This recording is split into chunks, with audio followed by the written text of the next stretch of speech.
Welcome back to Scanning the Mind, guys. For those of you who don't know us yet, I'm Varun, I'm a radiology trainee in the UK. I'm Sanchit, I'm a psychiatry trainee. In today's video, we're going to talk about our biggest fears during our F1 year, or first couple of years, and what our biggest fears are now. Because I think looking back, some of them will be quite irrational. Yeah, definitely. Whereas the ones now don't feel irrational, but I think in the future we'll think. Hopefully. If we're not struck off. Yeah. Which is a big fear of mine.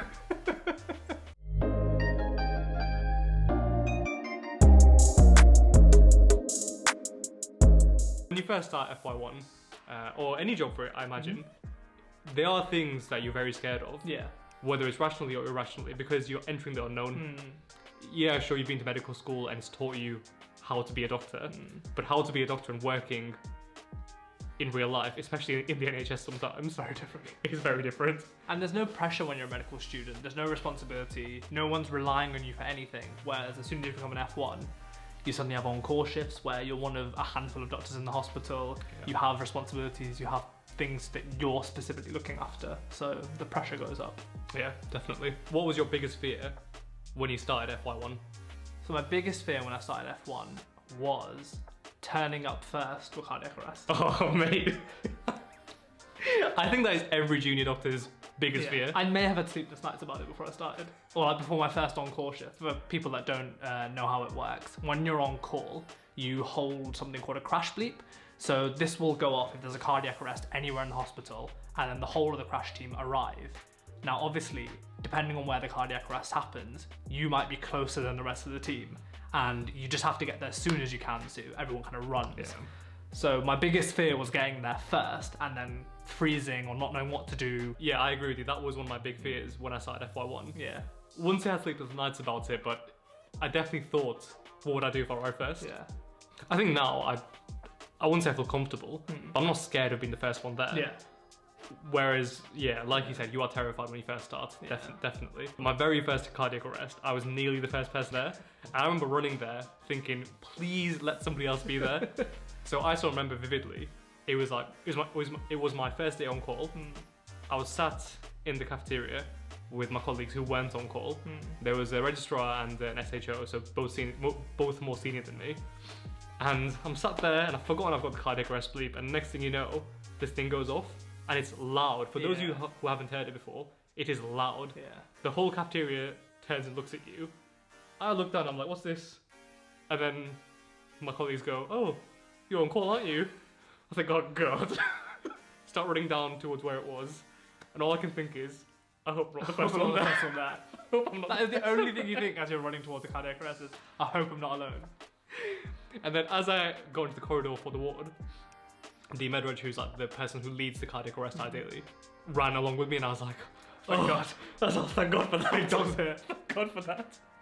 So Varun, what was your biggest fear, aside from arriving to cardiac arrest first? So that one was my biggest fear, so that was one of mine as well. The other one I thought of is when you're an FY1, you're not allowed to discharge people without somebody else seeing them first, which makes sense. You don't really know what you're doing. But then one day you go from being an FY1 to an FY2. Yeah. Literally, it's one day you just switch. Literally overnight. And all of a sudden you have the authority. Yeah. If you want to discharge people without anyone else seeing them first. That was my big fear, is sending somebody home and then coming back in really unwell because I've missed something. Yeah. I worked in A&E a reasonable amount in FY2 and FY3.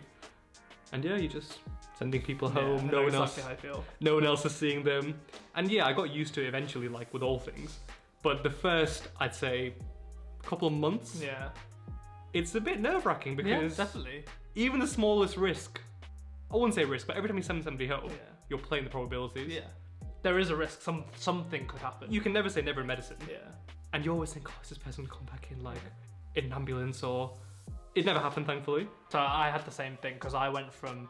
My first job in F2 was ENT. Okay. And you work quite separately from the rest of the team in that. You're quite independent, you do a lot of procedures, you see patients in A&E, you see patients in clinic by yourself. And obviously you can always discuss these things with a reg, but you're still kind of taking that responsibility for that patient, and then you are discharging them. So I always had that fear of, oh, does this patient actually need to come in, or have I done the right thing by discharging them?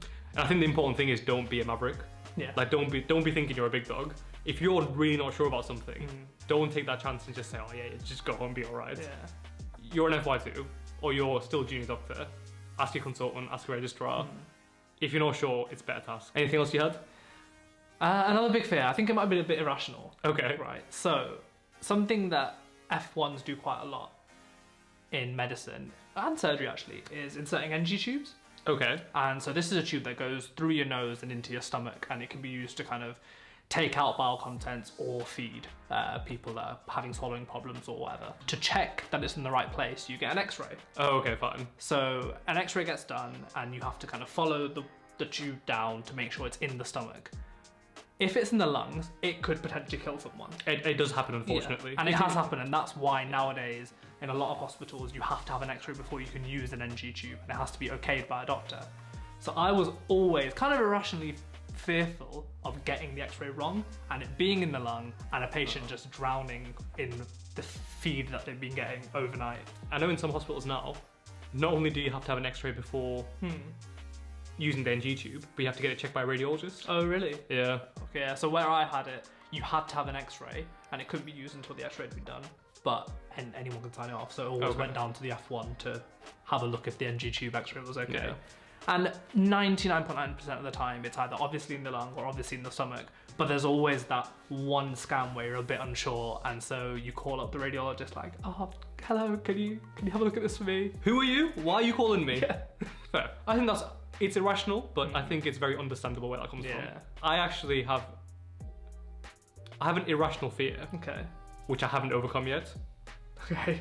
And it's because it's developed and I've not had to do it again since. It's a long story, I'll explain. Okay. So in FY2, I did an obs and gynae job. Okay. So I quite enjoyed going to theatre. So any chance to leave the ward, I'd be in theatre. And the consultants found out about this and they'd always ring me up and say, "Oh, do you want to come? Like, if you're not doing anything." I was like, "Yeah, okay." So anyway, I go to theatre. Patients anaesthetised, so they're asleep. And the consultant says, "Okay, so before you scrub in, would you mind just getting relatively sterile and putting a catheter into the lady?" I was like, "Yeah, okay." So a catheter, for those who don't know, is a small tube that you put into the patient's bladder to help them wee, because when they're asleep, they have no control. Yeah.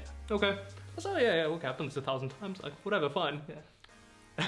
So I set up, scrub nurse gives me all the stuff. Everyone's around there just waiting for me to do this so they can start the procedure. I'm just chatting away and then doing what I need to do. And then I'm thinking, why is this catheter not going in? And then I'm like, okay, let's just start again. Still not going in? And I'm really struggling now, and everyone's waiting for me. Yeah. They can't start until They can't start until I've done this. Yeah. And I'm the only male in theatre now as well. Everyone else is female. And inevitably the comments start, "Oh, have you not seen one before? Do you know where to put it?" And it went from being just little jabs to full on heckling as time went on. It just makes it harder. Oh. I mean, it was good natured. Like, I knew all of them, because I'd worked with them before. But yeah, that really traumatized me, because it went on for like a good 10-15 minutes. Oh my god. Yeah, so that's an irrational fear of mine, is doing female catheters, because I've had a traumatizing experience. So those were the fears that we had in the past, Back in the day. when we were young baby FY1s. Yeah. And now, 4 years later. as always, we've started new jobs, moved to different hospitals. Different And specialties as well. Different specialties. And we've got a brand new bunch of fears. So now that I'm the back of radiology, back at the beginning of radiology, sorry. Yeah. Ugh, my big fear now is missing something on a CT scan or whatever, and it having disastrous consequences for the patient. Very shortly, I'll be going on call. And when you're on call, depending on where you work, it can be just you in the hospital as a second-year radiology trainee, consultants at home. And if you're not sure about something, obviously you can ask you can ask them, and they'll check it for you. But the problem with radiology is you don't know what you don't know. So very often when I first started, I'd look at scans, I think, "Oh, completely normal." And then the consultant comes in, "Oh, I bleed there, tumour there, aneurysm there," and you're like, if I look at a scan and think it's normal, I'm not going to get the consultant to check it. Yeah. They all will get checked the next day, but in that 24 hours, it could be too late. So if you recognise something as abnormal, that's better, because you can say, "Oh, I don't know what this is, But something's not right." Yeah. But sometimes you look at scans, you're like, "Oh, normal." Yeah. And they're like, "Oh man." Next day, your consultant calls you up and they're like, "Yeah, everyone, you missed this thing." It's not happened yet, but like I said, I've not been on call. Yeah. And that is a big fear of mine. Yeah. A very big fear of I mine. can imagine that is quite scary. Oh, stresses me It's out. a lot of responsibility. Even thinking about it stresses me out sometimes. I'll be alright. It'll be fine. So that's kind of what I say to myself. So Fair enough. everyone before you's done it, Yeah. like there's no reason you can't do it as well. Yeah. But yeah, let's see. So there's one other thing that I'm relatively scared of, but I don't think is super common. Okay. On psychiatry, if you ever go into a ward, you'll generally be given an alarm. So just in case anything happens, you pull the alarm and then a team arrives to kind of help you out just in case anything happens. Okay. So my biggest fear is getting attacked by a patient. That's quite a legitimate fear, actually. People like nursing staff bear the brunt of it because Yeah. they work with the patients most closely, and nursing staff are getting attacked all the time, and it's no wonder there's kind of a staffing crisis in I wouldn't want to do that job. for psychiatry nurses. Because, You couldn't pay me enough. Yeah, it's really difficult, and they're not paid enough for what they do. So doctors getting attacked is a lot less common, but it still does happen, and it's happened to consultants, it's happened to SHOs, it's happened to regs. So it's something you have to kind of keep in the back of your mind. So as an example, I walk on the intensive care unit of my hospital. So walking onto my So ward, intensive psychiatric care unit. yeah. So okay. they're the most unwell patients that Okay. can't be managed on normal wards. Okay. And so when I walk onto my ward, I don't keep my stethoscope around my neck. Because I they put it can. so I put it in my pocket just in case. Well, good job you've been smashing the gym, mate. No one's gonna mess with you now. Some of the patients are massive. Yeah, they are actually. Yeah. From what I remember of being a student and being in psychiatric units, some of the patients are jacked. Yeah. If you think about it a lot, it can be quite scary. And I think for medical students and people that do psychiatry during the training that aren't interested in it, it's really nerve-wracking for them. Yeah, I bet, because they'll turn up on a ward and all they think is, I'm going to get attacked. It is very rare, as long as you do kind of You're sensible. make sure that you're staying sensible, your alarm does work, you're not being, like you said, blasé about it and thinking, oh, it can never happen to me. So as long as you just be a bit careful, you will be all right. Fair. But it's always in the back of your mind. So something we get in psychiatry training is something called breakaway training. Okay. So this is like a day event that you go to where they teach you how to get out of common holds that patients might get you in. Like psychiatry kung fu. Yeah, essentially. So it's simple things like if someone gets you around by the neck, by the arms, by your hair, just simple ways to keep yourself safe whilst also keeping the patient safe. Yeah, because you can't be like giving the patient a quick one too. Like Yeah. you can't do that. No, you can't do that. So something quite simple is if you grab my wrist. Okay. So if someone to grab your wrist and you're trying to get away, like normally Varun's quite a strong person, but if I grab this wrist and pull this way, Jeez. it makes him look like a. You can't say that. You've got some moves there. All right. Yeah. You must be like what? Like a not a white belt, like a yellow belt. I'm triple black belt. Triple black belt. So I think that's all of our fears. Yeah. We've got quite a few of them. Yeah, surprisingly, we're quite fearful people, aren't we? Yeah, we're not very brave. But yeah, if you're a doctor or a medical student or any job at all, let us know what your fears are down below. Yeah. And what you did to get over them. If you want to do a video on anything, obviously, let us know down below. Yeah. We'll try our best. Apart from that, we'll see you guys in our next video. Yeah. See you later.